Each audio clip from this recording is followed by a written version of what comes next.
What is up, guys? Bowman here, coming at you with a new video today.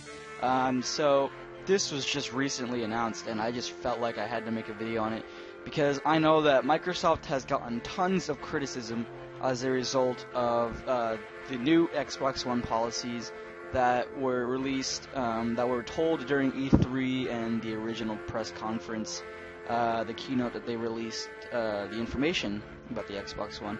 But according to this article, this is all over my Facebook and stuff like that, so I'm assuming that this is going to be the new sort of policy.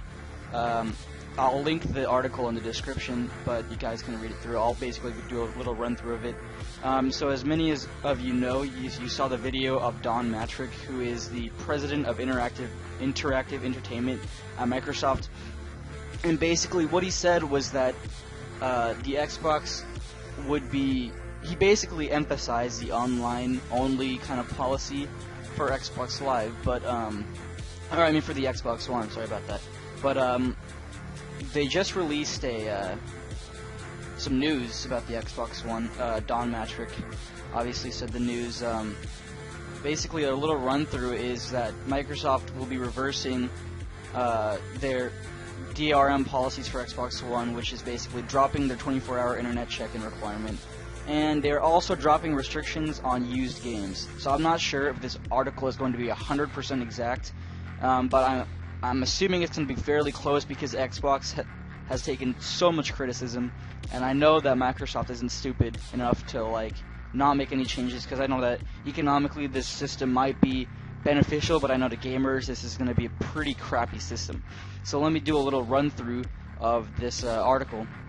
Basically, they're kind of in this like top paragraph right here where my mouse is. You can kind of see how they're like describing the legacy of Xbox, and they're not really saying that they took criticism, more as they're saying that they appreciated consumers' responses, I guess you could say. So it's not like they're taking full responsibility, but they understand the gamers' needs, and now they're adjusting and adapting to the new kind of gamer world, you could say. They're more adapted to, and I guess you could say more adjusted to the competition between Sony and Microsoft now. So yeah, basically right here it says the ability to lend, share, and resell these games at your discretion is of incredible importance to you.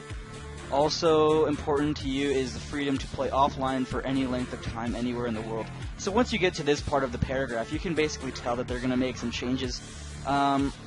So basically, the rest of the article is just basically describing the changes that they've made. So an internet connection will not be required to play offline Xbox One games. So basically, you do not have to buy the Xbox 360. You do not have to do that. It is a one-time system set up with the new Xbox One, and you can play any disc-based game without ever connecting online again.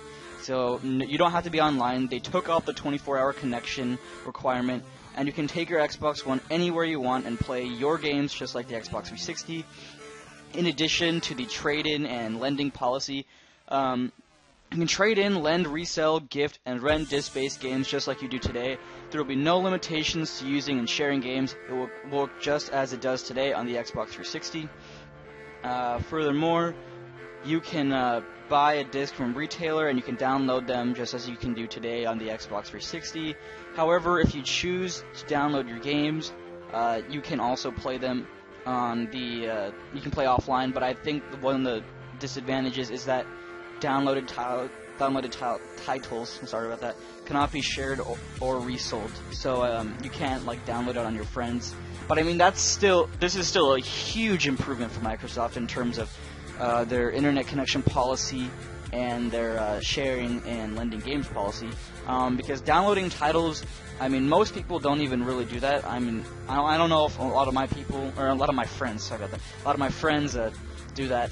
But I know that a lot of the people that I play Xbox with, they just buy their games because, one, downloading titles takes up a crap ton of memory, and I know that the Xbox is like 500 gigs, or something like that, but still, I mean, downloading games just seems like a waste. I'd rather honestly just buy the game from a store. So yeah, also similar to today, playing the disc games will require that the disc be on the disc tray, obviously.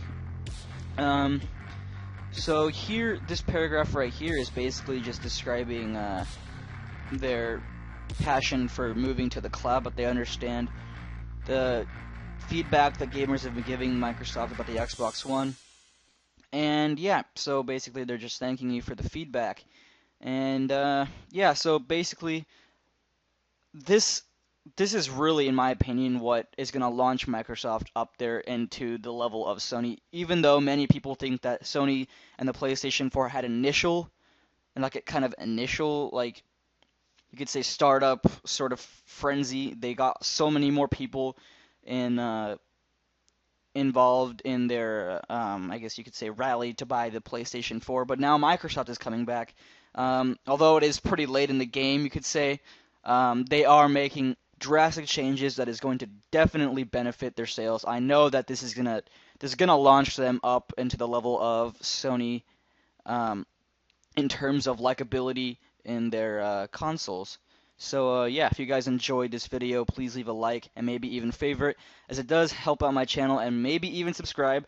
It's because I'm going to be releasing more and more videos about this as we go on and we get more information about the Xbox and Sony. So yeah, until next time guys, see ya.